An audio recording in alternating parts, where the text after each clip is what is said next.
एकदा त्या लोकांना बोलवा आणि हे प्रश्न विचारा ना.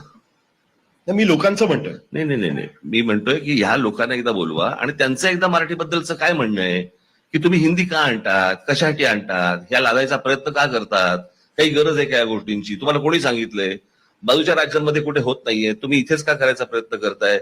महाराष्ट्रामध्ये जर समजा इथे राहणाऱ्या स्थानिक माणसाला जर समजा इथे प्रेफरन्स नोकऱ्या आणि सगळ्या गोष्टींमध्ये मिळायला पाहिजे, ही बाहेरची माणसं ज्यावेळेला येऊन कंपन्या ज्यावेळेला भरत असतात त्यावेळेला कंपन्यांना तुम्ही कोणत्या प्रकारचा दंड करतात. बाहेरच्या राज्यांमध्ये आपल्या लोकांचा जेवढा विचार केला जातो तेवढा इथले लोक का नाही करत, इथले राज्यकर्ते का नाही करत. आणि हे करत नाहीयेत. मला असं वाटतं की याचा राग लोकांना का येत नाहीये. मी त्या दिवशीच्या माझ्या अनेक भाषणामध्ये मी म्हटलंय की हे ज्या वेळेला हे या पक्षातून या पक्षात जातात, या पक्षातून त्या पक्षात जातात, कोणीतरी भ्रष्टाचाराचे आरोप झालेला माणूस सत्तेमध्ये येऊन बसतो वगैरे वगैरे, हे सगळं जे आहे या सगळ्या गोष्टींचा लोकांना राग येतो की नाही येत. आणि मग तो राग मतपेटीत का नाही दिसत.